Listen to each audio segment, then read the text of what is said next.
and gentlemen, welcome back to the Turf Talk Podcast. I'm your host, Gabe Dowd, and joining me are my one lovely co-host, the man to my left. You know him. You know him, and you love him. It is Dami Salami, a.k.a. Dami Cappuccino, a.k.a. Dom Capuano. And if you're listening, well, you don't know why we're laughing. And if you're watching, you saw the spit fly from the ambition to shoot this episode. It is episode 91. We are without Nick Walters. We are big wopless. We are crock potless. We're not cooking slow. We're not going to hear his words of wisdom, his weird huffs and puffs, or his periodic moans. Or his mic. But guess what? We are still here. Or his mic peaking. But we're still here. Me and Dom have cooked up a great episode for episode 91.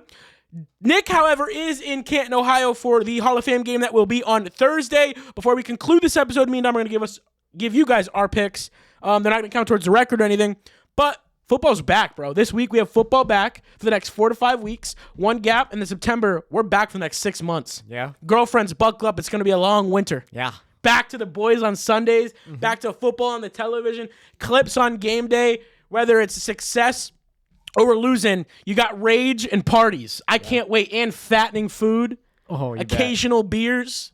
Man, life's about to get good in the next month. However, school does start back up. Keep in mind, it's going to get a little miserable here and there. But I'm going to worry about school. That's I get an to afterthought. watch my Seahawks play on a Wednesday night. Wednesday night. That's what I can't wait against to do. none other than the New England Patriots. At 8 o'clock What a at start. night, Yeah. When I probably have work at 5:30. I was going to say, you have a full time now, so your work's going to be kicking your ass before you can enjoy that game. Before we start, as I said, Nick is in Ohio. He's shooting us content. He's there for the Hall of Fame game. Dom, I don't know how you feel, but it feels a little weird for me now that I'm not looking straight at it. I have to now look from you and then move here, and it feels really odd. It feels like the basin again. This is like heaven compared to the seat I usually sit in. Really? I can see. I'm looking direct onto the camera. See, when you're looking at your computer, it's an easy glance up, glance up. For me, it's now here, you, camera. I got to meet this but I still have triangle. to turn to look at you. I got a hair hanging somewhere, and I can feel it hit my face. It's itchy. But let me help you out a little bit. Is that better? Yeah, no, this is good. You know what also is great about this? I can talk to you without my neck hurting. That too, yeah. For some reason, it's so easy to turn Nick. It is a bitch to turn to you sometimes. I'm sitting there like this, and then I have to try to turn to look at Nick, and it's just so this is a comfortable setup for me and you to conversate. For the camera, it's hard. But guess what? If you're listening to this, take your ass on over to the YouTube and keep on watching because we've noticed you guys are actually watching the full-length episodes now. We appreciate it. No matter where you're clicking from or finding us, keep on doing it. I hope the algorithm helps you guys find us because we are ramping out content. We've updated our YouTube banner. The new Pick'ems graphic has been updated. New characters for me, Dom, and Nick. Things are slowly but surely changing. And as Dom's been hinting at, there's going to be some change to the studio as weeks progress. As you can tell, there's already something in the back changed. Yeah. We're not going to tell you what it is. That's Or for you Nick. to We won't figure even out. tell Nick. Go look back at old videos and find out. Yeah. So again, that is another tidbit at why you should be going over to the YouTube. Again, follow all socials because again, content is going. We got 2.3 thousand views on the RC video where we decided to take a little bit of an edgy turn and discuss a heavy topic on race in business and in sports media. And while you people loved it and hated it, and I think that's the beauty of sports media and discussion is that we get to generate that. Today we'll go into some more sports media, but on a later note. So for episode 91, we got NFL news as usual. Dom's going to be kicking us off in a moment. We're going to be giving you our Tuesday discussion debates. We've got 5 questions as usual. And I'm also going to be giving Dom an Are These Players Overrated in 2026? So I built you a list of 10 players that you might find either overrated or not, and you're going to discuss and dive into whether you agree or disagree. We have a start bench cup, but not your typical usual bullshit. I ain't giving you players. That's too easy. That's too fun. I'm going to give you NFL scenarios, fan bases, stadiums, Sundays, season, checkpoints, etc. Are you ready for that? You bet. It's going to be refreshing. And then Dom's going to close out with actually something I'm excited for and something that, I don't have to present. I'm going to be reacting or agreeing to some of the worst takes in sports media history. So I can't wait. Buckle up. It's going to be a good episode. So, Dom, kick us off with the NFL news. So, opening up our news, we have the Iceman, Chicago Bears quarterback, Caleb Williams, has revealed he has lost 10 to 15 pounds. So, maybe he's the Heat Man as he sweats off this weight this offseason, and he'll be more mobile. I mean, he was pretty mobile as is. I was going to say, can you get better with pocket presence? I would hate to see if he gets better with that throw we saw in the postseason. So, Caleb Williams, if you're getting, more leaner and you're feeling more mobile, as Dom said, I'm a little scared what the NFC looks like for you. I only got to worry about it till playoffs. I think the Packers have to worry about this more. If I even make a deep run to the Super Bowl. But the NFC is what's going to be fun this year to watch because every division seemed to get a little bit stronger, including yours, despite injuries we're going to get to as of right now. But Seahawks got a couple. They're a big target now with a lot of teams up and coming. Yeah. So it's going to be an interesting year. Speaking on the injury list, we got Saints defensive tackle Brian Brzee has suffered a torn ACL and will miss the entirety of the 2026 NFL season. The list is going to continue because that's not the only one that we're going to report on in this very episode. So I'm not going to sit here and dwell on this much longer. Let's keep going. Yeah, so Panthers rookie wide receiver Chris Brazzell II will miss the entire season with a knee injury. So the injury list continues as it already starts to pile up. And that's the Panthers' second player reported out for the year. Yeah, young guys too. One of them was their second year or third year edge, Nick Sutton. Yeah. Or Scourton, sorry. I don't know how much worse it can get for them. They're a team that is make it or break it this year. Yeah. Like, they're a team that needs to get it done, which, believe it or not, is going to be a discussion question, if I'm not mistaken. Yeah. So the Panthers, they need everything they can get, and they're losing them here and there. Yeah. On the brighter note for the Niners, because, again, it's going to get worse for them. Or, depending on who you are, you might think this is terrible. Deebo Samuel has returned to the Bay as he has signed a 1-year deal to return to the San Francisco 49ers. So they did get him on a pretty cheap deal, but they also released soon after that he's going to have a huge role in the running back room. So they wanted, So they wanted to switch it years ago. Never got to it. Didn't work. Never got there. He was that dual threat running back quarterback, dual threat wide receiver, where he could go in the backfield and perform very well. Now this is his second tenure. If they're smart, what you just alluded to, they'll do. Yeah. However, consider this: Mike Evans is now dealing with injuries. Yeah. I'm not going to name drop now in case it's your news, but another receiver is out for the year with an injury. They might have no choice but to force Deebo to be a full-time wide receiver, even with James Jordan out for the year, also at running back. That electrical substation. Which we're going to talk about is also in the discussion and debates. So the Niners are in a very uncomfortable situation that I don't know how they manage their way out of it. So, but that's all I got for Deebo coming back to the faithful. So next up, Tony Romo, of all people, in his beautiful mugshot, is on leave from his role at CBS until further notice. J.J. Watt will replace Romo with Jim Nantz and Tracy Wolfson. Two great people stepping in. Let's just add that. Yeah. However, are you surprised that this is what it led to? Because I am slightly surprised. I really thought the network would protect him. I thought that Tony Romo would be in a very safe position because of who he is, unfortunately. I think he's going to be back for week 1. You do? I do. So this is buying themselves time. I think CBS is just doing this so it looks like they did something. Yeah. They don't want to be some ESPN sort right of now. action. Yeah. But it's Tony Romo. What he did is obviously entirely unacceptable to every form of the imagination. But he is still one of the best reporters in current day football. So I don't see it being a possibility that CBS cuts him loose. No, because when I think of play-by-play, he's one of the voices that I'm immediately drawn to. He's one of those guys that, whether it's annoying that he knows every play or not, you enjoy listening to him on Sunday at CBS at 1 o'clock or 4 o'clock, whatever AFC game he's covering. I do think what Dom said is very much so correct. ESPN is already enough in the media, and I think CBS had to look at that and be like, look, we don't want to take that spotlight of we're doing things wrong. Yeah. So in regards to that, the best thing they could have done was put J.J. Watt in his place right now, and a reputable source is Tracy Wolfson. She's one of the good last standing women reporters right now that doesn't have any scandals. So they're doing smart by that. However, which Aaron Rodgers spoke on today. I don't know if you saw that. He let it loose on Fox, or on ESPN today on the Pat McAfee show. But I do think CBS is doing a smart thing here. But I do think you're right. I think there's a chance Tony Romo somehow back for week 1, despite the DUI. Yeah. But, as Dom said, no person should be protected from it. That's a terrible thing to be in charge of or to be behind the wheel when you're in that state of mind.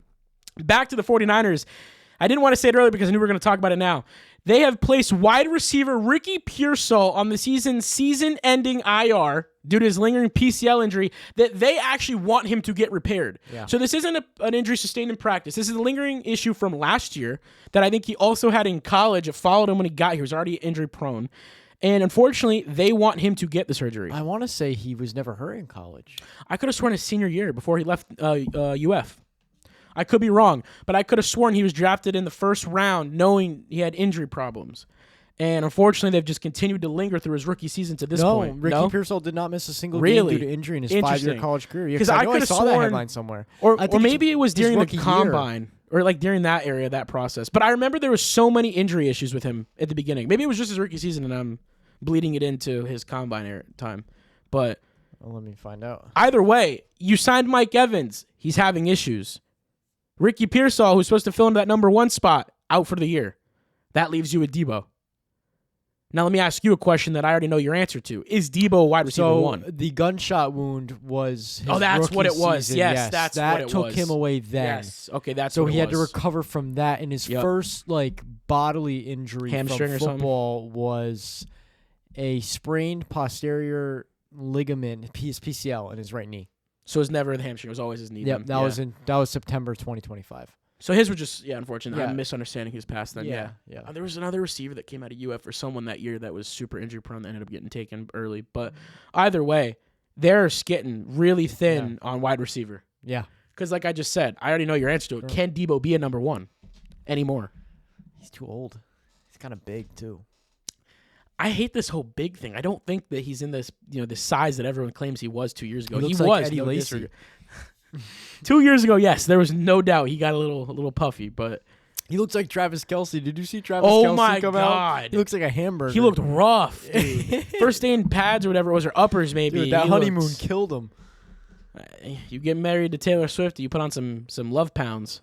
So that's what it is for him. There was a big debacle around that too, of people not getting invited and stuff. A lot of people that came out. I saw. Well, when you get married at Madison Square Garden, and then you also have another ceremony in Rhode Island where she's from, how many freaking people can you remember to invite when you have two locations for the same thing, two different spots? Yeah. That's just too much. Yeah. Well, the Texans are signing Seahawks legend Jadeveon Clowney to a one-year deal. Bringing him back. Yeah. It's where he was from. It's where he was drafted. So the Texans are now the retirement home, apparently. They're already so good, I don't think we're going to see much of a addition or change, in my opinion. I know that kind of sounds like counterintuitive. You add another great piece or a good enough piece. Exactly. Yeah. A good enough piece. For their defense, especially. I just don't think you're going to see that much of a drastic change. It is just a veteran guy filling in when needed. But exactly. Moving on, the Bears safety, Dom's former guy, Kobe Bryant, is expected to be out for 8 to 10 weeks due to a hyperextended knee, bone bruise, and a small fracture. Which is crazy. Huge. He had to be carted off the practice field. Now, you were hesitant because of the money. And now, I guess it worked out. And now, with the beginning of the contract and the money, here's the injuries. They're paying him a bag. A bag. Yeah. It sucks for the Bears. I truly feel because when all things considered, he's a great player. Yeah, but when you look at the injury thing here, this is all stuff that usually doesn't linger, and it's not going to affect him after the 8 to 10 weeks, it just sucks for that. Yeah. It just sucks. Once the fact small that fracture heals up and the bone bruise heals, he's pretty much good to go. It just sucks the first 2.5 months of the season they're going to be without their star safety that they just added. But, 8 to 10 weeks, the season really doesn't start for another 5 weeks. So that puts them at around trade deadline probably? No, not even. They'll be way ahead of that. Yeah, no, week 5. Week 5 or 6, yeah. They won't even be that long. It could be we could be back week 3. So that's good news for the Bears. Yeah, it is. It's just it's more reps starting. Starting. It's more out the reps year you don't want him to miss and getting into the groove with the defense as a whole. Yeah. But either way, there are some positives that you just added. Yeah. So Guardian Caps has announced their first signature athlete, and it is not Patriots receiving legend, whatever the heck his face is. I can't remember his name. Packers wide receiver. Oh, Romeo Doubs. Romeo Doubs. Yeah. I forgot his name for some reason. Yeah. It's not him, somehow. It's the guy who owns him, Jalen Petrie. Yeah, that. Peter. Jalen Peter, you've been named as the Guardian Caps. He's got 2 first names athlete. now.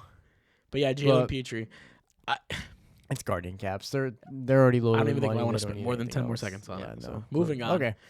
To the next most important. To the next piece that deserves so much attention. Jets head coach Aaron Glenn has told reporters that rookie tight end Kenyon Sadiq suffered a minor setback to the offseason hernia surgery that he had and will miss some time, but will likely be ready for week 1. Here's my thing. We just got all the reports from Bleacher Report and other outlets that he's predicted to be their biggest bust in a quote-unquote crowded offense. However, the offense has never been quite crowded as Breece Hall has never found his actual path that we all think he is, and Garrett Wilson has never been able to get on an actual, sense of chemistry with any quarterback. So this truly sucks for the Jets more than I think that people realize. At least professional outlets that are claiming he's going to be this terrible piece that they didn't need. You need him. I hope he's ready to go week 1. Yeah. Me and Dom have been so high on him since March and April that he's going to extend the top end of that offense like they've never believed. Yeah, and especially with the Jets coming out and saying Geno Smith is doing good in training camp, going without throwing an incompletion, apparently 17 for 17, absurd stat line. that Again, Geno but like you Smith said would last never week, achieve. situational practice is never actually Exactly, taken into context. I'm not saying that holds Yeah. any value when compared to an actual game, Yeah. but it's a bright side for the Jets. But you got to remember you're talking about the Jets. But if you have Geno Smith, Breece Hall, Kenny and Sadiq, Garrett Wilson, the list goes on. They are a very loaded with a team with a lot of decent talent. offensive line. Yeah. So Young, added to, but still, yeah. should But be either good. way, Yeah. either way, the future's bright for the Jets. They just need to capitalize on it and make something of it and take it to the next level. And hopefully, I don't think it's gonna happen, but hopefully Geno Smith can take them to the promised land. They're going to end up transitioning to Cade Klubnik before week 7, I believe. That's my prediction. In fact, I'll throw that out there right now. I'm thinking and I'm praying I by don't think week so. by week 7, I'm hoping Cade Klubnik has taken over. I don't think Now, so. is he the answer? Probably not. No signs point to yes. Russell Wilson's coming out of retirement. No. But he did have that moxie at the beginning of mandatory minicamp that gives you a little hope, maybe a little flash that maybe Aaron Rodgers didn't even have in that second season with the Jets. Just gives the fan base and the team a sense of belief, and I think that's more powerful to them than adding big names right now. Speaking of Aaron Rodgers, his wife said he could play one more year. So he's playing one more year. This is his last season, though, isn't it? Yes. What he said today alluded Yeah. basically was, I'm going to say whatever the hell comes to mind. I'm going to play the way I want to because it's my last year and it's his going out party. Yeah. So, Yeah. yeah. And he wants One to look more year sexy of while he's Aaron doing Rodgers. it. He did say that. He wants to look sexy while doing it, and that's why he's retiring after this year, so he remains sexy afterwards, so his wife will still love him for other reasons. Isn't he just a figure? Such a role model. Okay, on to a receiver that doesn't deserve this. The Ravens I and knew wide you were gonna receiver say Zay that. Flowers have reached an agreement on a massive 4-year, $140 million contract, with 108 of that being guaranteed. Somebody do the math and tell me how much that is a year. Over 30 mil. He's tied, if I read this correctly, he is tied at 4th with Justin Jefferson. That's like $35 million a year. Yeah. That is So absolutely when you absurd. read that out and you break it down by the number, this is terrible. Yeah.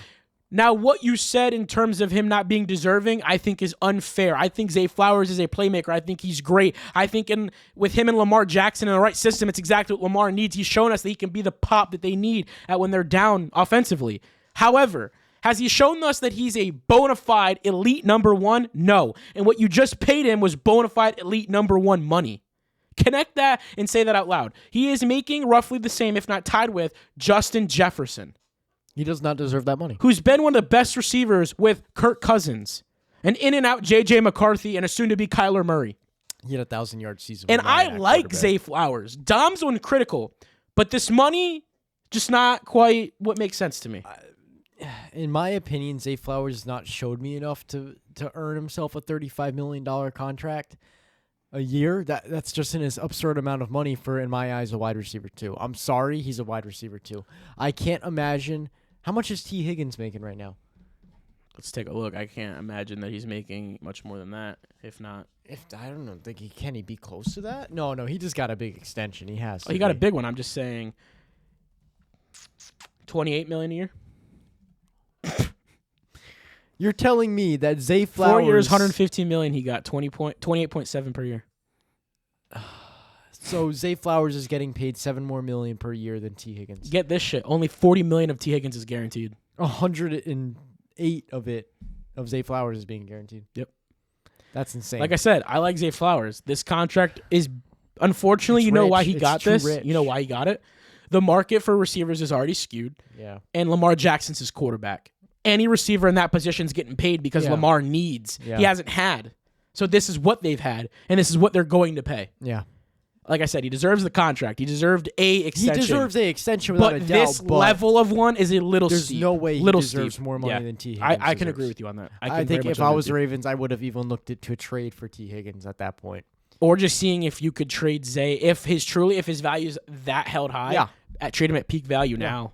Now I don't say you should move on from Zay Flowers, guys. You just alluded to. Yeah, yeah. He's an elite number 2, and works good sometimes with can that be a number offense. 1. But this money is just not it. Not for me. Too much. Too much. Yeah. The Falcons' 2025 15th overall pick defensive end Jalen Walker is feared to have suffered a torn ACL today in practice. There's another one. And, that's another guy off the list. And then this isn't just some chump. Not that it matters who you are.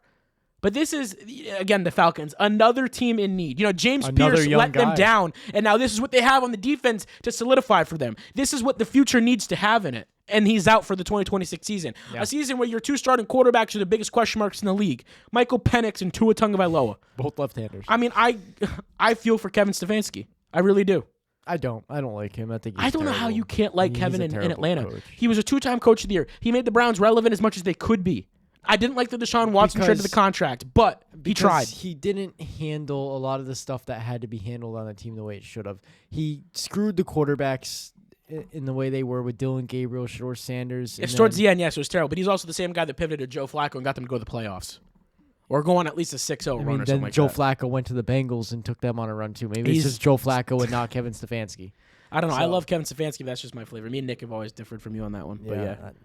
I'm not very high on I know you were looking for the Falcons to go the really sexy hire this season with all the power they had and how decent of a roster they truly had when you look at it on paper. Speaking of news, you didn't put the Bijan extension in Oh my God, yeah. I was reading that when we went to go get Sweet Cheeks. For those of you who are not from the area, Sweet Cheeks is frozen yogurt. Yes.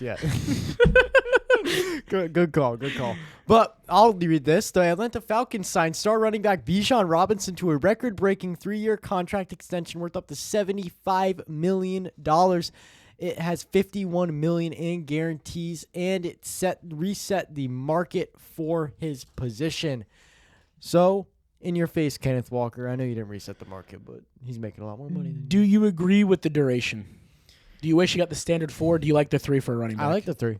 Because running backs are very injury prone. It's a very replaceable I understand position. what Bijan is, but at the end of the day, we also got to know what the Extend position him is. again. Exactly. Extend him again. Just pull Derrick Henry. When I first read it, I didn't hate the duration because there's wiggle room. If it doesn't work by year 2, year 3 you can get out of it. And if you're not by year 3 good, you move on. Yeah, and even if first year goes by, you pay him. The second year goes by, and you pay him. And then the third year comes around, you can cut him, and you still keep $24 million because only $51 million is guaranteed.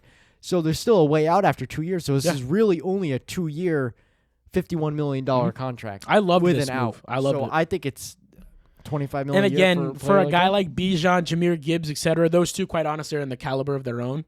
You're paying that kind of money. So for me, it wasn't a shocker. For me, it was a deserve. I loved it. Yeah.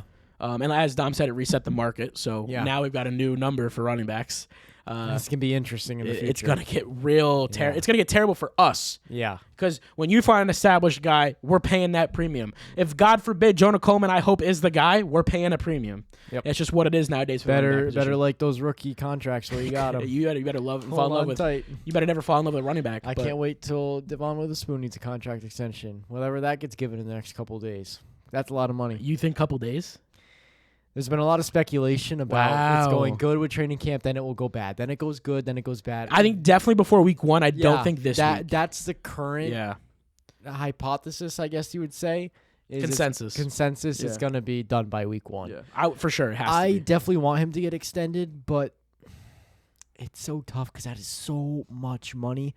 I hope they just do it in a way that gives us an out. I can't lie to you. I almost trust every way the Seahawks manage a move now, though. No, they do. They do it great. Their front office is absolutely amazing. But we have perfect. Nick Emenwari on the rise, and if he stays the way he's doing, I'd rather pay him. God, I hope he stays healthy because he's a star in the making. I think he's going to be bigger than Kyle Hamilton. He did everything. He went from safety to D-line. And Kyle Hamilton is probably one of my favorite players in the league currently. But to close out the news, on a lighter note for the Chicago Bears offense tackle Darnell Wright has agreed on a 4-year extension worth $116 million with 93 of it guaranteed. Great deal. Yeah. You're solidifying the outside for Caleb Williams, which I believe is his blind side, actually. I believe Darnell Wright is the left tackle. But otherwise, I think you could have made a better move. Ben Johnson gets his offensive line Especially established. because they just lost somebody too, didn't they? Or am I thinking of the Browns? Probably did. No, the Browns, they lost the whole interior of their offensive line this past offseason, if I'm not mistaken. Yeah, didn't someone retire from the Browns? But Center Drew Dahlman unexpectedly Drew retired. Dahlman. Yep. Okay, that's who they lost. So there's still some question marks on that line. But that's a definitely either way. This is a trend in the right direction for Caleb, especially. Yeah, for without sure. a doubt. All right, Tuesday discussions or debate. Are we ready? Mm-hmm. This first one's a little bit of a lighter note. I actually like to see your opinions because usually you don't really care about these things. Okay. But let's see. Nick was kind enough to bless us with a couple of debates this week. So this one was from Nick, if the viewers must know. We have seen a few teams unveil new jerseys this offseason, including the Buffalo Bills Nickel City, the New York Jets Whiteout, the Baltimore Ravens Next Flight, the LA Rams, the Washington Commanders, the Atlanta Falcons, the Tennessee Titans. So we've got about 6 to 8 new uniforms. I provided pictures for Dom. I will put them up on the screen for you guys to see if you're watching on YouTube. But Dom, what are the best uniforms this offseason? Which ones are the worst? I may be dying on a hill right now, Whoa. but I'm sorry. The Lions' new ones are absolutely atrociously terrible. And the forgot Rams. about that, yeah. The Rams and the Lions' new jerseys are so bad. The Rams, who thought it was a good idea to make your players look like the Chargers, but from Temu? I'm sorry, but that's what they look like. It's literally just a Chargers uniform, but with Ram on it. Weren't the Lions from last year, though? No, I'm the new Lions one that's right there. I'm thinking the Bills, not the Lions. The Bills. The Bills. I would say the Lions were from last year. You know, it Rams looks so were- much like the Lions that The Rams were an adjustment, but I'm trending counting that. in the bad direction, if you want to. a bad adjustment. What they tried to do and was blend in some of the Yeah. past with the future. It didn't It work. literally looks like the Chargers, just hot garbage. I mean, they wanted to get rid of that gradient, which Yeah. is fine. But like Dom just said, you run the risk of looking like the exact same team you share a stadium with. In the Rams is my other one because they look literally like the rip-off Lions. So who would you say is worse, the Bills or the Rams? Let's narrow that down. Because I could agree with you on both of those. Every other ones are clean. Yeah, I'm sorry. I like all the other jerseys, especially I'm the gonna go Jets. Bills, to be honest with you. They're that Yeah. badly designed in my opinion. They just look because when dirty. these players sweat, they're gonna look gross. They're gonna look. They it's already just not look gonna look gross. Like it's just gray. I mean, the fact that when they asked Deion Dawkins and he said, at first look, I didn't like it, but then it grew on me. And then Josh Allen had to tell reporters, let's stop talking about the uniforms. They're designed. They're new. We got to get a new direction. That's Josh saying, yeah, they're not great, but we need something new because the past was terrible. Yeah. That's essentially what he was alluding to. Now, for the best time, I'm actually curious to where you're at because we got some badass options. I love the Falcons going with the simplicity look from the 2000s. I love the Titans tapping into the Oilers look. The Jets, despite who they are, clean. The Baltimore Ravens might take the top of the cake. And then you got the Commanders. I like the Commanders. Kind I of like the bringing the blackout. arrow back with the blackout, not doing the stupid W on the crown of the helmet. Yeah. So, I don't know. You got some good options. What's your number one? It's between. It's tough. It's between the Jets and the Commanders. For me. Whoa, you have the Jets as okay. I like the Commanders. I'm gonna be honest. I Yeah, like the blackout. I'm okay I like the incorporation of the spear because it's kind of badass. Yeah. It brings back the past that we've all been And wanting. it kind of actually looks like a logo and not just a big W. Yeah, You know. I agree. I think with this way, I almost wish it wasn't the primary, or I mean, sorry, the alternate. I wish it was the primary. Yeah. This gives you the ability to still use the new logo, tap into what I would say majority of fans honestly want. The debate I'm going to leave for another episode, another time, whether their name should be changed again. But I like this tap in while keeping the Commander's name. Yeah. But I think my number one would have to be the Ravens or the Titans. Really, I love like the Oilers the Ravens' look. simplicity and making the gold be like an accent and not necessarily taking over, and just the deep purple. I love it. But the Oilers look, oh my God, was does that feel beautiful. like football? Yeah. They went back to the block numbers, which is my favorite. When Denver made their new uniforms, my favorite adjustment was that slight blockish look to them. I hate round numbers. I don't love the modern look. That's why the Falcons had to go back to the roots. Yeah. And look how clean it looks. Yeah. That's what NFL uniforms should look like. Old varsity look letters. I love the Bucks. I love the Packers. I love everything all these options except the Bills. And I didn't include the Rams because they were adjustments, but Tom's not wrong. When you make your team look like a fellow team that you share a stadium with, you kind of did bad. But easy one. They All just right. want to copy each other. Apparently. Number 2. Again, this one's from Nick. Our first NFL games in Super Bowl 60 is in 2 days. What are we most looking forward to in this upcoming season? Now, this is loaded for you because you're coming off of a Super Bowl victory. I'm looking forward to Sam Darnold throw the football. That's it. That's all you want right now. No, I'm looking first step forward is to that. just watching my team. You know what But- I'm looking forward to, honestly? The run out. I can't wait for that first run out. So I'm excited to see what Jadarian Price is going to come out and do. What they're saying now is that Emmanuel Wilson is going to be the first string starter. I can see that changing relatively quickly. I think it's just going to be like throw a guy in and then swap everyone out, especially with Charbonnet by committee. injured exactly until like week 7 or 6 whenever he comes back. But it's going to be interesting to see the run game. Also, I'm excited for the pass game because there's been a lot of stuff coming out that Rashid Shaheed and Cooper Kupp connections with Sam Darnold have been looking great. So I'm excited to see that. I mean, it can only alongside get JSN better coming with back another out. season. Yeah. So, for me personally, now Dom probably hasn't seen it yet. He's not a Broncos fan, so he's not seen all the exclusive footage. If you've not, let me fill you in. I cannot wait to see the development between Jalen Waddle and Bo Nix. The way that they have been connecting in practice. Now, yeah, today was a defensive day. The defense by storm took it. I think they got 2 interceptions today and locked down Bo in the offense. However, Jalen and Bo are building a chemistry like I've never seen. Jalen is showing the hands. He's showing us the colors of Jalen Waddle that you said you were worried we weren't going to get. Because we only saw that what Dom argued was 1 or 2 seasons. Now, that's true. That's true. He is being covered by some of the league's best. And it's good to see Jalen at least catching the ball and there be confidence.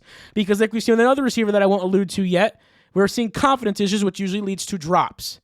So regardless it's practice, regardless it's practice or not, I cannot wait for that development to see what actually translates in a real field with an actual live defense. I'm excited to watch Carson Beck play football. He's starting this week, folks. That's right. That's right. Jacoby Brissett. Big news. Sitting on the bench. I'm not a Jacoby guy, so I'm here for it. Whether Carson Beck's ass or not, he held out will be found out. He held out for a while. You can't hide for it. An extra 10 cents. Extra 10 cents. Yeah, that's crazy. What a guy. Been there, done that. What a guy. I never held out, but I did only get 10 cents. And we won't even speak on it. I wasn't even giving it, but we won't speak on it. All right, number 3. What should the NFL... So this is what I was going to say. We're going to allude to more 49ers talk, Dom, your favorite team. Great. What should the NFL do about the 49ers practice facility location as there is a correlation to their players getting hurt due to the electrical plant that is right next to it. It's adjacent to the field. I saw it when I was there working for the Super Bowl. For an example, certain players that have been hurt due to this or correlated to, Ricky Pearsall, Mike Evans, Jordan James, and Malik Mustafa. Big pieces on both sides of the ball. There was research that came out that basically said that it has no impact on these players, and it's just a big myth. Do you believe that? It's tough because why would electricity have any effect on the tendons of a person? You had to smash that. But at the same time, how could it not?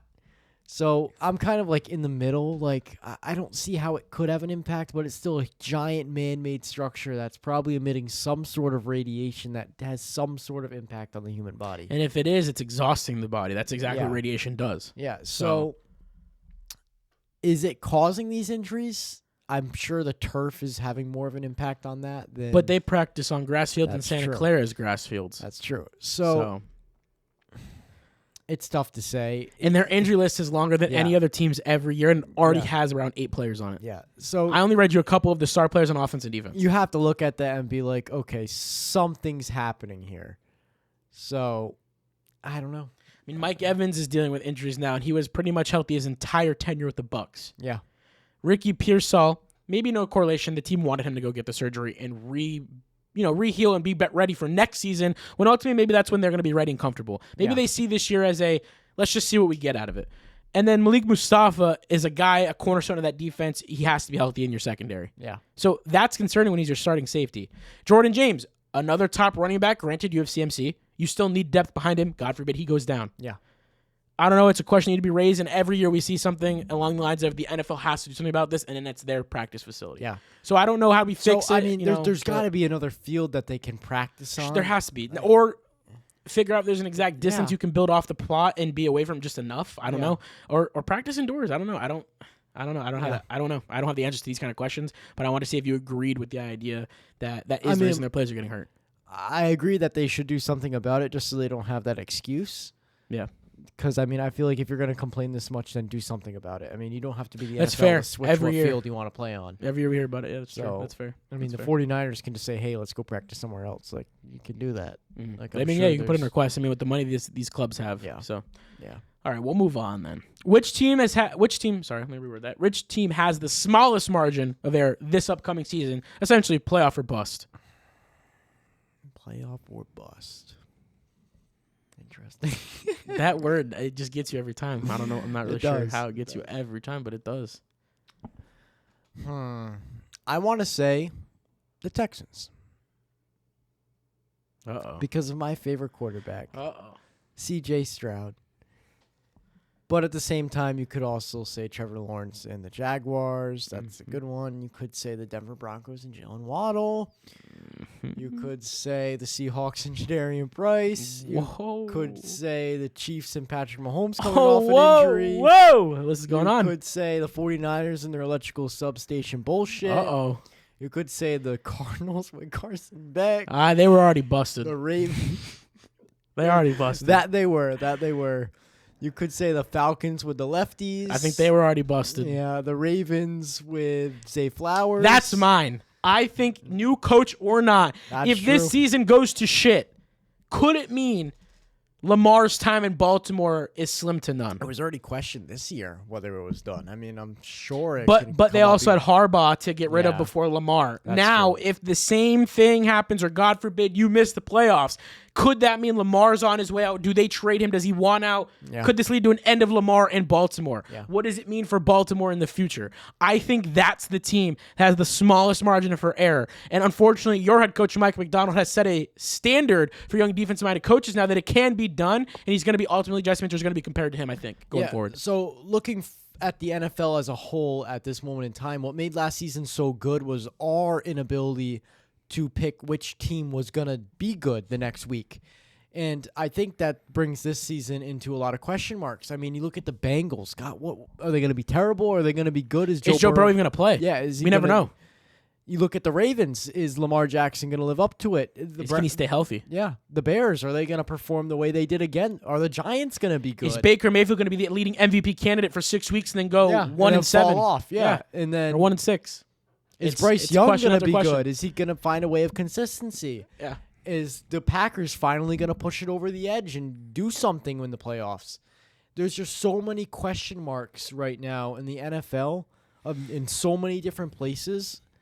I don't even think like this question is answerable, and you were able to file it down to one team just because there's so many. Is this question something we marks. revisit by like week This 4 or 5? is something we just have enough to in? revisit. But as you said, you could have a guy like Baker playing MVP, and then we revisit week 5, and then the next 7 weeks they lose. Because I remember up till like probably week 7, Baker was the top of the after they league. dropped like 45 points on Seattle. Then they went like 1-6 or 2-5 for 7 weeks, and it was terrible. Yeah. It was not Baker They Mayfield just and the Bucks. dropped off the face. And it of the earth. wasn't like terrible losses. It was by 3, by 2. Yeah. Just minuscule errors of interceptions, fumbles, miscues. It was terrible. Yeah.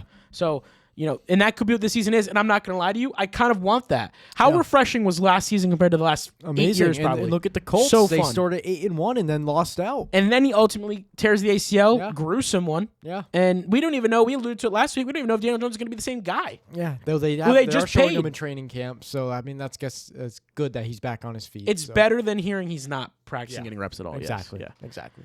Now on to the dumpster fire of the NFL. Oh, God. So I'm going to ask you, who's in a worse position, the Browns or the Jets? The Browns, without a doubt. Really? I We disagree. just talked earlier about how the Jets have a loaded offense. They have everything going for them. They just have to capitalize on their opportunities. And that's The why I Browns- argue the Jets. Because they never figured out even with all those things. That's true, but this year they have even more, and they Yes. have a veteran quarterback that is somewhat proven. Just don't put him on the Raiders. But the Browns are just a dumpster fire all the way around. I mean, I couldn't name one thing they have going for them. They're going to start Deshaun Watson. He's intriguing. Jesse Minter? Not Jesse Minter.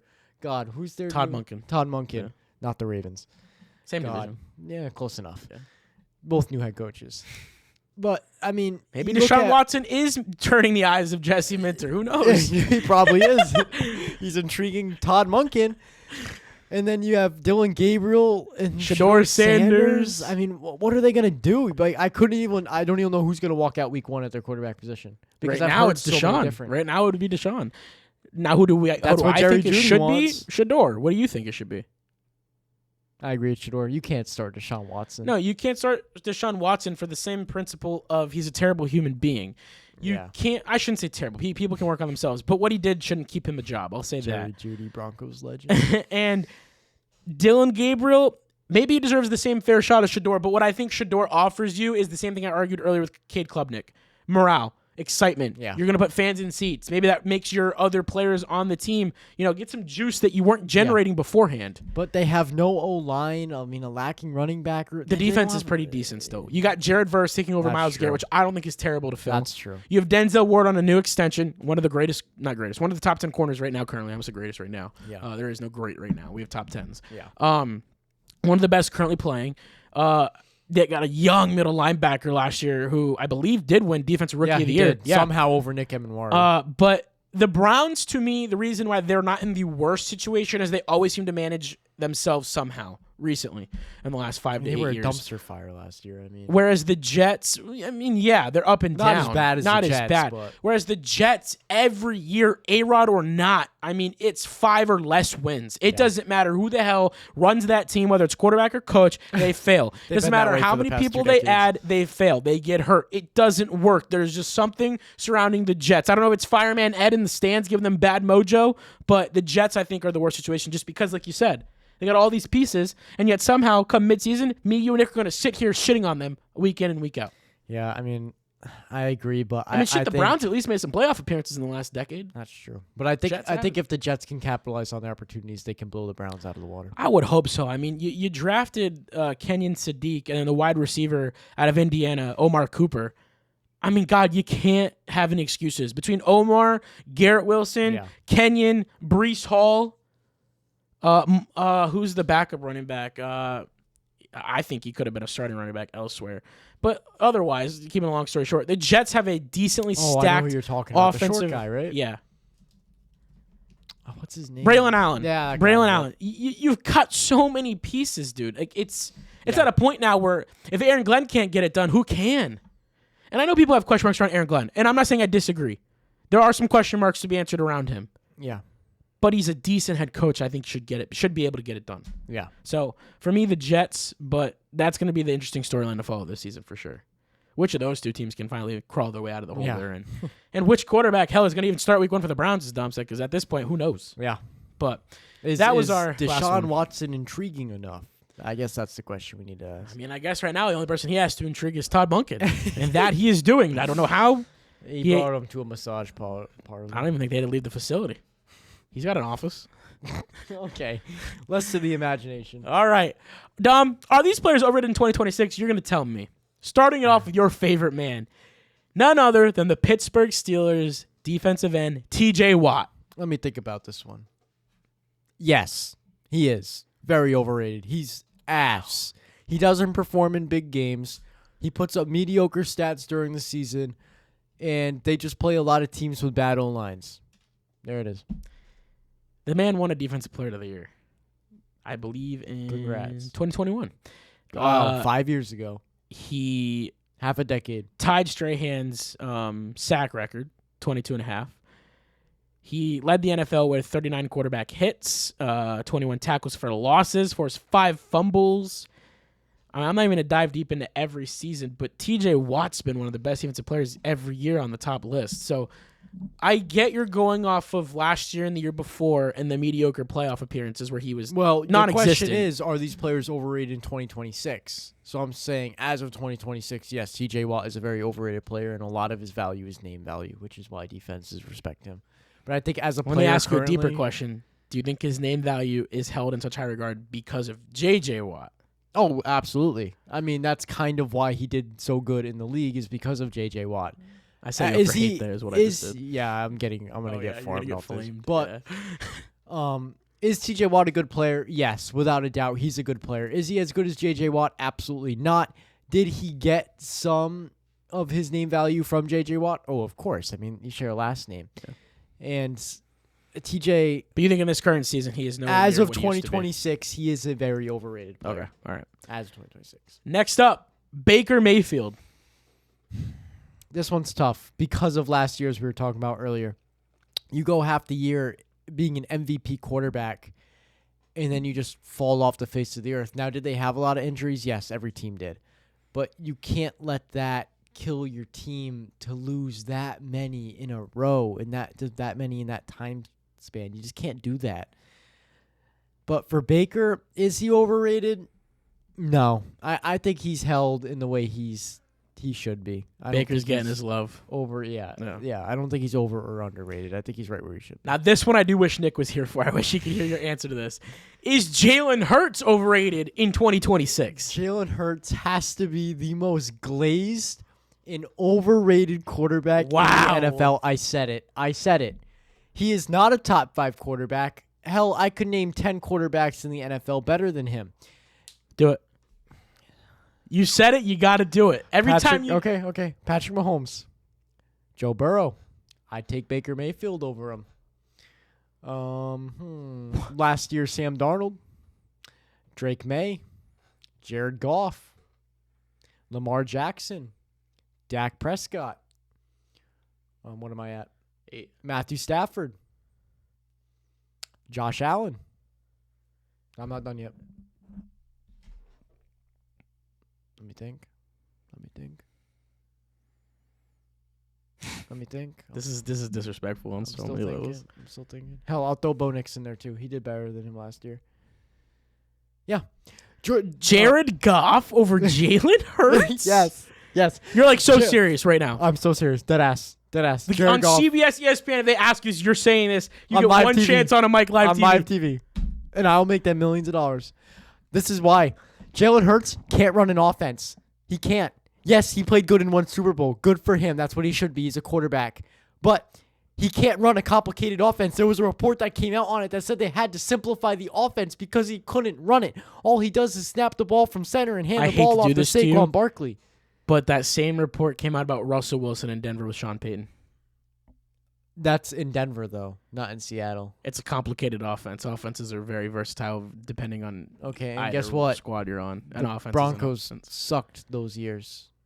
They were terrible. But the same offense is being utilized with Bo.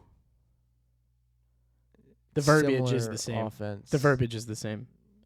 That's besides. We're talking about Jalen Hurts right now. I hate Don't- you. don't- I hate you. You can't ever hurt Russell Wilson. don't But God throw me forbid off we're going to tracks. take Jared Goff over Jalen Hurts, a Super Bowl MVP. I will take reporter Russell Wilson over Jalen Hurts.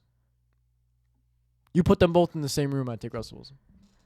Well, yeah, if they're in the same room in front of you, I know your ass is taking Russell Wilson because you're going to turn him into the most glazed quarterback ever. As he you should do. be. As he should be. As he Super should Bowl be. winner. All right, you heard it here first. He's taking a little. You would put Baker on the Eagles, and you think they would do better? Yeah, without a doubt. Wow, we're gonna move on. Without a doubt. Really? Without a doubt. Baker Mayfield. What is on the Baker Eagles adding would to be Jalen electric. isn't? Just electric. Other than dog mentality. That's something that Jalen doesn't have. He just doesn't portray like when I feel like when the defense lines up against Jalen Hurts, they're not worried. Like they're just not scared of him. This is like, crazy talk right now. I feel like if you put Baker, you have no idea what's coming. I think the Eagles' offense is just so predictable, and that's because they have such a good running back in Saquon Barkley, and that they have to simplify the offense so much for Jalen, and they can't run the motions that they want to run. I just feel like the defense is just knows what's coming. And that's what I think led to their downfall last season.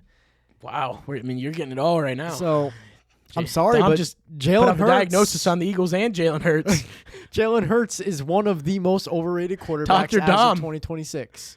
Dr. Dom has just diagnosed you with your team's current Yep. situation. Yep. That could be a segment now every week if you wanted it to be. So Diagnose sign it. Shador Sanders. Mark I Marks. wouldn't hate Shador in Philly, but I that's wouldn't a topic for another time. Yeah. Next up, DK Metcalf. This guy. Grass is greener on the other side, huh, buddy? He's All overrated. right, take the bias. Oh, wow. You need to take bias. He's See how you were going overrated. to overrated? Yeah, not the same. Overrated. Okay. All right. Overrated. I don't disagree totally. Yeah, I mean, he is getting paid In Seattle, he was huge terrifying. money. He has not Yeah, been terrifying to go since. to a different team and do absolutely nothing. I have not heard anything about him since he went to Pittsburgh. I would argue he wasn't even terrifying in his last year or two in Seattle. Yeah, that's why we traded him Exactly. because he was so lackluster in what Yeah. he put up. We saw JSN on the rise and took the opportunity. Which it ended up helping him taking out the pressure of trying to become a wide receiver one with the wide receiver one there. Yeah, You saw it improve. And I think that's what's going to happen with Rashid Shaheed as well. A year of comfortability next to Cooper and knowing that Cooper's on his way out soon Yeah. gives Rashid that extra level of just confidence and knowing he has a role in this offense for the future. Yeah. So I think that we're going to see them excel there too. Yeah. Next up, a name we probably haven't talked about in a little bit. Eagles middle linebacker Zach Bond, who went there to revive his career and ended up getting a massive extension, was their biggest cornerstone piece 2 years ago when they won the Super Bowl. Is he overrated in 2026? It's tough because I can't really give an answer on this because Zach Bond was so good during that season, but the Eagles scrapped their entire defense. He was alone last year. Yeah, they gutted I mean, they had their pieces, don't get me defense. wrong. Their defense was still obviously they have phenomenal. Cooper DeJean and a but- lot of other pieces on that defense, but I can't tell people that he's overrated seeing a dip because they literally scrapped their You're entire taking the defense. team around him into Yeah. consideration too. Yeah. So Yeah. And that's why I rated Jalen Hurts so harshly, is because he has such a good offense around him, especially when he had A.J. Brown, Devontae Smith, Saquon Barkley, one of the best O-line, Dallas Goedert at your tight end position. Like, you got everything. But Zach Bond still had a solid season with a completely scrapped defense. Yeah. So I'm going to say he's not overrated as of 2026. All right, this next name's interesting because Don brought him up earlier. Packers quarterback Jordan Love. I think, I'm sorry, he's overrated. I think he's overrated.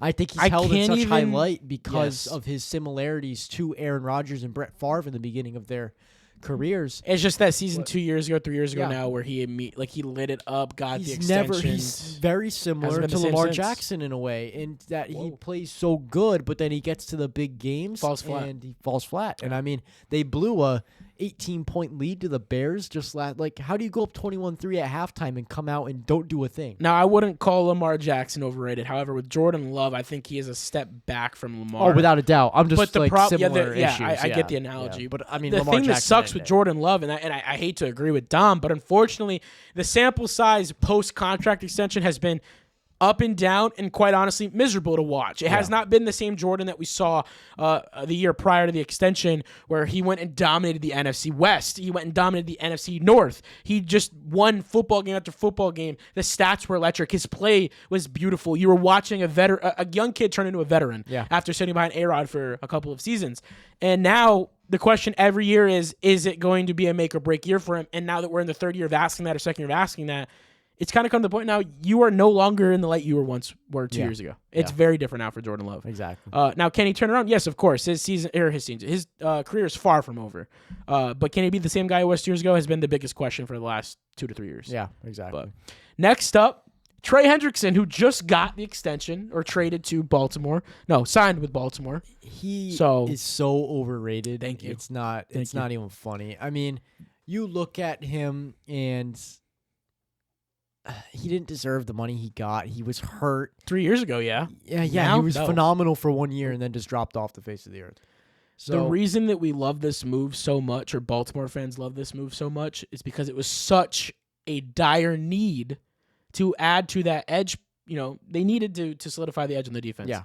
So to add the name made it feel good. Yeah. However, that is not the same guy from Cincinnati 2 years ago. Yeah. Or even 3 years ago. He had one good season, and then everyone thought he was like he was great in New Orleans. He was, for the most part, amazing in Cincinnati. I don't know what the future holds for him in Baltimore. Especially for all we know, he could be one and done after coming off an injury. Yeah, exactly. I'm scared for your answer for me to ask you this. But next up is me and Nix, the man that we adore. We look forward to seeing at the beginning of every fall, Bo Nix. Is he overrated in 2026? Is this a trap? I feel like this is a booby trap. If I answer this wrong, I want to know your opinion. A cannonball's going to fall from the sky. Just want to know your opinion. He is very over. No, he's not overrated. Okay. He's a good quarterback. The hate he receives from outlets and fans is crazy to me. How is he ranked 19th? How is he below Jared Goff at this point? I understand the Lions only had one down year, but to go from the extreme highs they were at to this extreme of low with everything. Justin Herbert's better than Sam Darnold according to their rankings by 7 spots. He can't win a playoff game. Sam Darnold made it through it and got to the Super Bowl and won the whole damn thing without a single turnover in the postseason. The hate around Bo Nix, if you're not a part of Broncos country, is just crazy to me. Yeah. So I just wanted to see if Game could recognize Game. That's mainly what this was. Bo Nix is obviously a phenomenal quarterback. He's a third-year quarterback with he's never not been to the playoffs in his NFL career. Yeah. And obviously he's had ups and downs like every young quarterback, but he's also still young. So he reminds me most of Caleb Williams in a way where they're both young and they just find a way to win. And that's his biggest trait. Yeah.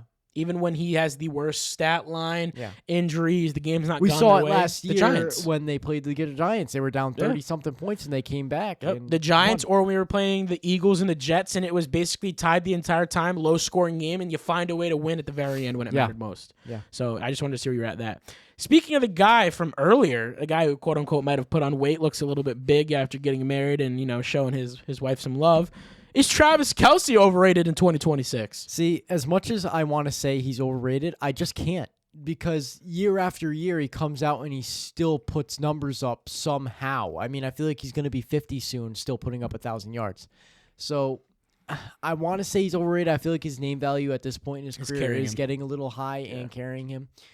But I just can't say. It pains me. Like The resume is what holds him yeah, afloat. but he's still performing too. Like he's still performing. Like he still just gets open. I don't see why teams can't just look at this like huge guy and cover him. Yeah, like for sure. So I know the answer to this one. I almost wish Nick was here for this one too, just to hear him rant and rave about it. Justin Herbert, is he overrated in 2026? He has to be more overrated than Jalen Hurts. It's not even funny because how are media outlets putting him at number 7? Now I want this to be understood. We're not saying he's bad. No, he's not By bad. no means is he bad. But I can name 15 quarterbacks better than him, and I will do that right now. Watch me go. Baker Mayfield, Joe Burrow, Patrick Mahomes, Brock Purdy, Jalen Hurts, Jaden Daniels. I'll take Trevor. Nah, I won't take Trevor Lawrence over him. Sam Darnold, Bo Nix, Drake May, Caleb Williams, Jared Goff. I'd take over him. I'd have to take Jared Goff over him. Lamar Jackson.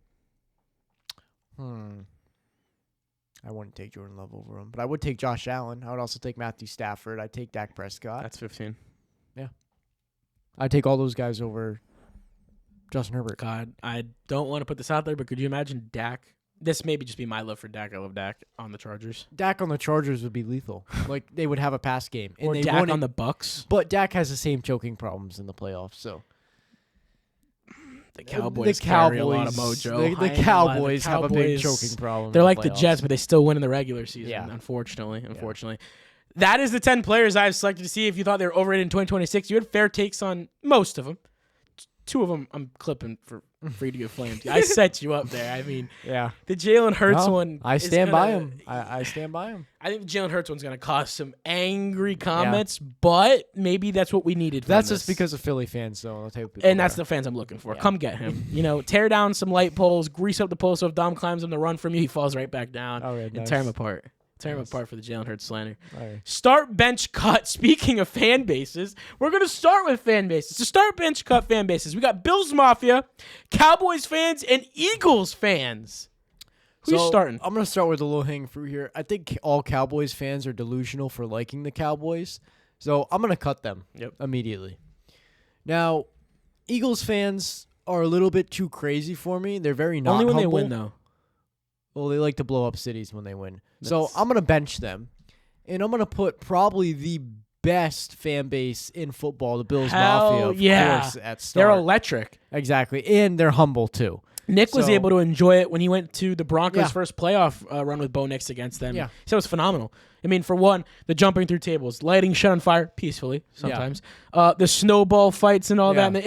It looks like a fun atmosphere. Hell, Jason Kelsey had a field day. Yeah. So And it's a fan base that when they sit in 3 feet of snow, they're there for the love of the game. yeah, and which And that's the unfortunately won't be best part. doing anymore as of this season, thanks to the new stadium that the Don't Bills they have an opened up. open roof? Like an open You think roof? they're actually going to open up during those storms, though? They have to. They'll probably open up on game day for a little flurry, but they're going to keep those seats from having to be shoveled. Guarantee it. That Yeah, was the but point of then- it.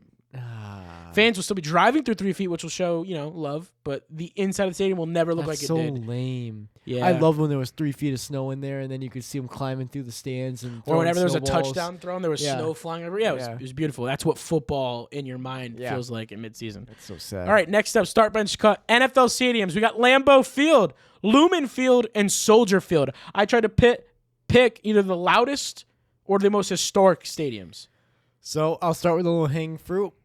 I'm gonna start Lumen Field because how can you not? It's the loudest the stadium, loudest in, stadium in football. football. It's one of the scariest to play at. I was terrified for Bo's first start in the NFL to be at that game, Yeah. and look at how he struggled. I mean, Yeah. they had its ups, but there was a lot more downs. I mean, look at the 49ers in the playoffs. It's just not a friendly place for away teams the to play at. open Rashid Shaheed's opening kick was the And loudest. maybe play. that's a testament to the fan base, not the stadium, but all things It's are both. considered. It's both. Because the construction of the is stadium designed allows to reflect sound back down towards the field. But Lumen Field is a one of a kind. Yeah, yeah. So the next one's tough for me because Lambeau Field with the snow and the cold, it's so It's historic. yeah. It's one of the first stadiums in very the NFL. nostalgic, but I have to bench Soldier Field, and that's because of the wind. And I feel like Whoa. the cold in the wind has such a factor in games. It just makes it that much more interesting. Yeah. And, I mean, you look at the fans all in the stands freezing their ass off. I mean, I think it's pretty funny. So we're cutting Lambeau. I have to cut Lambeau Field. That field is iconic, and I love it, but I have to cut it. It's weird because when we asked last season in one of the podcast episodes, where would you want an NFL Super Bowl to be held if it was in one location every year, you said Lambeau or Soldier because of the winter. Yeah. Well, because of the winter, the cold, and just the nostalgic feel that they have. So it was interesting that you went bench Soldier for the wind aspect of it. Yeah. Looking for more of what can we do to, have an effect on the game. Yeah. Rather than whereas Lambeau is just pure cold. Yeah. Yeah. So but I mean, Soldier Field can get cold, and I mean that. Yeah. The wind chill just brings the temperature down so much, especially for players. You got to think you're covered in sweat, and you go stay on the sideline. Some of them got to wear scuba suits and stuff like that, depending on where they're at. Matthew Stafford did. Stafford, yeah. I mean, Brady did it whenever he played in Buffalo. So, yeah. All right, this one's going to be fun. Football Sundays. We've got 1 p.m. slate, 4:25 slate, and Sunday night football. Now, it's weird here. You could argue one's more exciting than the easy one just to So Sunday night football start. I mean, nothing beats a Sunday night football game. I could argue that, but keep going. It's prime time. You can't argue that. Bench, 1 p.m. because that's the first game of the day. That's what you look forward to. You finally sit down, you watch kickoff, you put on Red Zone. You're with your boys, food's ready, vibes are high. And then by 4:25, you watch a lot of football. Your voice is gone, headache. You're like, fuck, can we just watch Sunday night already? Yeah. Yeah. I want to hear Carrie Underwood's voice get us ready already. It's waiting all 14th day. season. It's copyrighted. Straight. 14th season straight as of this year. Carrie Underwood's been the voice of Sunday Night Football. Yep. Wow. Stat came out yesterday. Nice. I could argue some, and maybe most weekends, honestly, the 1 p.m. slate for me might be more exciting than Sunday night, purely because of, for me, the nostalgia of CBS's presentation, Red Zone, all the Octo box, and everything. I don't know. That's true. There's something so thrilling. You could argue me. But I think that maybe by a notch, Sunday Night Football deserves the start spot here. But I could argue, and I could see the argument to agree with you on 1 p.m. A Chris Collinsworth and Mike Tirico, 8 p.m. Sunday You're just night getting football. tucked in bed. Yeah. You're a couple hours away from snoozing the alarms. And it's a really good game, and all you want to do is wish it sucks. You could go to bed and wake up, but it's such a good game. You have to watch it, and then it's 11:30 at night. And last season it was later. Every game came out of the wire overtime. Yeah. So I don't disagree with your list here, but there is such a good argument for 1 p.m. games. Very. You could convince me into it. And to close out start bench cut, we've got season checkpoints. We've got week 1 kickoff. We've got the trade deadline, and we got the final regular season week. So playoff implications and everything. That final week can be huge. Last season it was for a lot of teams. That's true, but it could also be terrible. Week 1 was also where all the excitement is. We haven't seen football in 7 months. Trade deadline. Teams are either terrible and trying to get rid of for the next season, or teams are like the Broncos and Seahawks and just continuously wanting to add pieces, or you're a step away from getting there and you add some depth. There's a lot of layers to this one. I'll go with what I know. Okay. I got to start week 1. Yep. Because that's, like, as you said, you're back with football. That's going to be enjoyable no matter what. Adrenaline. Exactly. Yep. You're going to enjoy that week, win or lose, because you just know it's just week 1. Yeah. I feel like by the regular season week, the final regular season week, that could be so up and down depending on what team you're a fan of. Mm-hmm. But I feel like I have to cut that one because you just know the season's coming to an end. Yep. And then I would bench trade deadline because that can be so exciting because now you're looking for news that's coming out in that big trade. Or if you're a team who, like me, in 2018-19 was on the end of trading away Demaryius Thomas and you thought your whole world was crumbling, it's still the most hectic moment of the year other than start and end. So I honestly, you handled this perfectly. Yeah. Week 1, unmatched feeling. The equivalent of Christmas, 4th of July parties, New Year's Eve parties, trade deadline. I mean, you're on that phone for the first 8 hours on the day it opens at 4 p.m. Waiting for the first JPA, Bleacher Report, ESPN, and any notification you can get. Yeah. And then the final week really is just so, contextually based on where your roster and your teams are at based on how they went in the season. Yeah. But, Dom, I'm ready to react to some of the worst takes ever recorded and reported in NFL sports media. I have 5 worst takes in history. These are not the only 5 worst takes, obviously, but these are just a sample size. Some of the notable ones. So I'm leaving it open for the future. If I ever want to bring this segment back, we can have more iterations that I can find. So I'm going to play you. I'll try to cut it. It's all one big video, so I'll try to cut it up for everybody. But I'm going to start everybody with Gabe's favorite. Listen up. Lamar Jackson's a project. He's not Sam Darnold. He's not Josh Rosen. You watched them last night. He's not even close. He's not even close. So, Gabe, do you want to hear it again? Play it one more time. One more time. Let me really understand what Colin's saying here. Heard higher. Lamar Jackson's a project. He's not Sam Darnold. He's not Josh Rosen. You watched them last night. He's not even close. He's not even close. Now, let's keep in mind, this is the same guy that would call Drew Lock his dark horse MVP candidate going into year 2 off of 5 starts. And he now glazes Lamar Jackson from time to time and loves the Baltimore Ravens and certain quarterbacks. But in this very instance, and I will give him this, he was very high on Sam Darnold until Sam Darnold wasn't high on anyone's clipboard. And now I'm sure he's back on the Sam Darnold thing. You know what sucks for me about this one? I used to look up to Colin like the little nerd, taking notes on everything he said, did, held the way he sat, the way he held the microphone, everything he did I used to watch. And then you hear the way he talks sometimes, you're like, come on, Colin. Come on, Uncle Colin. What are you saying? That's an absolutely crazy take. Lamar Jackson, yes, he chokes in the playoffs, but he is one of the best quarterbacks. Well, what's crazy is I know exactly when that's from. That's leading up to the draft in 2019 when he went 32nd overall. I actually remember watching this live. And what baffles me the most is that most reporters were still high on Lamar because they wanted teams like the New England Patriots to go after him. Yeah. Same with when Jalen Hurts was coming out. They all alluded to, okay, he's had downtimes here. He didn't play at massive schools. Oklahoma's good, but they're not one of the most prestigious schools. Yeah. But he was still highly talked about. So the fact that he came out here and said, and of course, Sam Darnold and Josh Allen were going to be talked about. They were the only big 6'5" white quarterbacks at the time that were being highly considered by every fucking scout. Yeah. So you're coming out of USC and Wyoming and you fit the narrative that Sam and Josh did then, you're going to get highly more considered than Lamar Jackson at 5'10" weighing a $150. Yeah. Maybe less. I don't know. But next one, knowing what we know today, this one is absolutely diabolical. So listen to this one. One day soon, RG3 will be better than Aaron Rodgers. I said it, and I will stand behind it. And you will eat those words over time. I need a little time. Sorry, Skip. RG3 did not get better. In fact, he sat behind the desk like you instead of being on the field taking the stat because, unfortunately, the Redskins did mishandle his knee, and he did not get healthier. He did not play Even if better. He did get healthy, and his career fell flat in Cleveland. It fell flat in Baltimore. It never seemed to pick up. RG3 never got better, Skip, and it just never, just like your take, it never cooked. Yeah. Never cooked. Even if he did he would never be I don't better expect than Aaron anything less Rodgers. from Skip Bayless. Come on. That's a wild That's a take. Cowboys fanatic right there. Can't trust his words. Next one, listen up. This one is, I like to say they get worse. Quarterback with the most to prove this weekend, Stephen A. Smith, is Tom Brady. What? Tom Brady. Pause. Nick Foles, He's not going to be Case a starter Keenum. anyway. He's good. Everyone knows that. Blake Bortles, Yeah. they have less to prove than Tom Brady? Blake Bortles has plenty to prove, not more than Tom Brady. Saying that Tom Brady, Max Kellerman. There's a reason you're not on Fox Sports anymore. There's a reason why you don't sit with Stephen A. anymore. Unfortunately, buddy, Tom Brady's the GOAT. Like him or not, I feared the man on the Patriots, on the Bucks. Hell, as a free agent, I was terrified.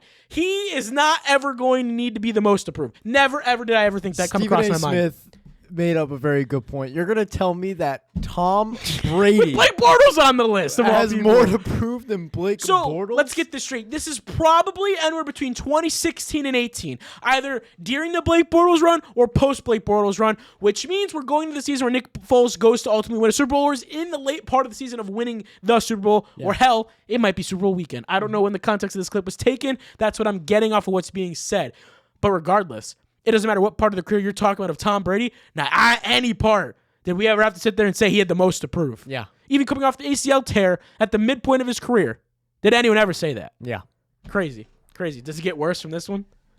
I don't know if it can get worse than that one. Okay, that's fair. Thank God. But they're all bad, so listen up. Arizona got a kid as good as Josh Rosen at number 10. The New York Jets got the best quarterback, in my opinion, at number 3. They won the draft. So that would be the Sam Darnold draft as well. 2018. Josh Rosen was one and done. What are we talking about? Yeah. One and done. Josh Rosen was a thing of the past. Josh Rosen is what led the Cardinals to Kyler Murray at 1 overall. Yeah. And then just dropped off. The no face of the earth. disrespect to the Seahawks and Sam Darnold, but let's call it what it is. Sam Darnold was ass in New York. Now, granted, byproduct of the system, maybe. He was ass young. until the Vikings. Kid was one of the youngest prospects at the time. I don't think he was much more than 21 or 22. That is very young, whereas most quarterbacks, Caleb, Jaden, and Bo, 23 and older. Bo was he was supposed to 25. be the next- Jaden was the 25. next best thing. Exactly. So you're coming in with all this pressure, kind of like Manziel, maybe not as high as Manziel. Yeah. Very young with the worst organization of the last 20 to 25 years. What did you want from Sam Darnold? And then he comes out with the, I'm seeing ghosts. The reports get heavier. What happens? I just said it at the beginning of the episode. When confidence diminishes in an NFL player, your play slips. When your play slips, you are no longer on a roster. Yeah, he's the ghost buster now. And he did. He hopped rosters until he found Seattle. Well, actually, let's back up a little bit. So he found Minnesota, gained the confidence, and once he had the confidence, what did he do in Seattle? Win a damn Super Bowl. Yeah. So to say anything about Josh Rosen, Most winning quarterback in the past. and the 2 years. Jets winning that draft, come on. I know it's Only- Colin. I know it's old now. Hindsight's always 20/20, but come on. I want to say him and Jared Goff are the only quarterbacks to throw for 4,000 yards in the past 2 seasons. People forget Jared Goff wasn't always pretty. Yeah. He was very up in the beginning of his career, down for a couple of years. They shipped him out he of played it. for the Rams, Yeah. and then believe They it or shipped not, him played out. better for the Lions. I mean, that he was went to a great Super trade Bowl all in the way Los around. Angeles. Don't get me wrong. But he was only good for the first 2 or 3 seasons Yeah. of He was his also career. playing Tom Brady in the Patriots. Then so- went down, and then he gets traded, Right. new They- scenery. they He played lost. Brady. Yeah. Yeah. It was a 13 Okay. to whatever game. It was the Yeah, most yeah, boring yeah. Super Bowl I've Yeah, ever yeah. watched. Up there tying with this past year's. But, it's the truth and you know it. But, yeah, I mean, that draft in itself has obviously taken turns like no other. Yeah. So, wow. So- we got to do that segment again. Listen to old takes. No, I got one more. There's one more. Yeah, we're not Ooh, done. No, okay, only 4. okay. We got Some of these one I've seen live as a teenager in middle school. Yep. So Listen up. Patrick Mahomes, I don't like it. I do not like this pick. I mean, like I said before, projects. Quarterbacks is the only one. They'll take a project, they'll sit him and wait. Oh, he's 2 years away. 2 years away, and you paid him $5-6 million a year for 2 years away? That way was of times changed. That was about Patrick Mahomes. So that's probably his rookie year. They didn't start him until the last game against none other than the Denver Broncos. They were arguing that they paid him too much money on his rookie deal. It's his rookie contract, and like I said again, have times changed. You're bitching about $5 and $6 million, Yeah. Uncle Shannon. Woo! How much are they paying running backs now? Let's screw running backs. What's Fernando getting paid yearly? I think he's like $45 million, something. I don't know, not yearly, but his contract. Yeah. Hold on, I got to see what he's making annually. So 4 years is $52 million. Oh my God. 38 fully guaranteed. That means that annually he's making 14. That's double, almost triple what Mahomes was looking at in his rookie year annually. Yeah. So again, that shows you how old that clip is. Now I'm gonna give Uncle Shannon a little bit of leeway just because that's my guy. But no, Yeah. that's also right when we were getting to the period of time where Mahomes changed that narrative. Yeah. No, you don't wait to start quarterbacks. Start them now. Yeah. We still have a couple teams doing it. The Raiders are doing it, making Fernando wait. The Broncos actually let Bo, start right away. And there are upsides to both arguments. Yeah. This is unfortunately before we had turned the page to an offensive league. Basically, Some teams just don't have that an was that option that to- might have been the transition year, honestly. Yeah. Because the following year, Mahomes was fully himself to what we know now. Yeah. But again, I mean, crazy. some teams don't even have the option to. They Yeah. have to go out and start their You rookie don't, quarterback yeah, right away. you don't usually have the option when you're having the first overall pick. You should ideally pick the best guy and start them immediately, get them reps in now. Yeah. But that still was the period where guys like Shannon were very old school and like, no, we're not going to start a young quarterback because he's young. Yeah. Whereas now the argument is, no, get them on that field now, let them fail now, so they know what it's like to learn. Yeah. But wow, it's weird revisiting all those clips again. I don't think we're at this point in time, but that was when I was glorifying a lot of these guys in middle school, coming home at 3:00 in the afternoon and putting it on the TV while doing homework and not getting any homework done. Yeah. So I've watched some of those live. The Colin Cowherd one specifically because his show came on at 3 p.m. Yeah. So I used to watch him religiously. And then Shannon's, I watched them in the morning on the bus. Mm-hmm. So revisiting those now as a 21-year-old, now chasing the career, is so bizarre. And also knowing what all these careers turned into. Yeah. Where's Josh Rosen today? Couldn't tell you. Yeah. Sam Where's Darnold RG3? was terrible, is now a Super Bowl champion, and we could say has a home in the NFL. Yeah. Baker Mayfield, no longer on the Browns, found himself in Tampa Bay after going 3 years of being not Did good. Tom Brady have a lot to prove? Did Tom Brady truly have a lot to prove? No, he went and won a 7th ring and proved you that he was the greatest of all time. Who else did we mention on this big-ass list? Patrick Mahomes. Patrick Mahomes making not enough, or making too much money, and now then got the first ever 10-year contract in the NFL. Yeah. A lot of these takes got blown out of the waters. And again, like Dom said, RG3, buddy, stop. Yeah. Come on, Skip. Come on, Skip. That's why you and Shannon ain't got a show together anymore. Yeah. And then he tried, I don't know if you ever saw this one. Let me bring you to another one. when Skip Bayless attacked Shannon and said that I think he was actually talking about Tom Brady, believe it or not, saying that Tom Brady was better than Shannon. And Shannon's like, Skip, I'm better than you. And it's like, why do you have to make players turn on each other? Yeah, Like all the that's crazy. Honestly, sports media is entertaining. If you want to get into sports, go watch ESPN or Fox in the morning or in the afternoon.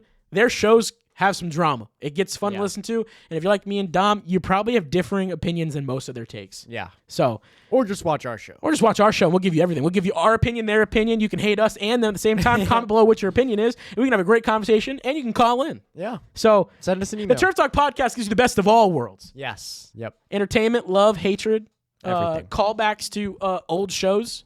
We got it all for you. And that is all we have for episode 91 of the Turf Talk podcast. If you ever want to work or collab with us or call in and you can't seem to find us through Instagram or other social media platforms, you can reach us at GabeDogPodcast@gmail.com. That is the best way to reach us for any collaborations or to work with us or share us your opinions. Follow on all socials so you never miss any content, uploads, or updates. As I said, I am ramping up the content. Every day we got a new clip coming out. Graphics are being updated. Everything's being changed. Dom and me are working on the studio to get everything visually, perfect and dialed for the season because we got a big one coming up and we cannot wait for it to be a banger. And we're coming up on the year 2 of the podcast in a couple months. Without further ado, you will see us next week for episode 92, where it'll be again me, Dom, and Big Wop will be back. Enjoying the huddle, enjoy the talk with the Turf Talk podcast.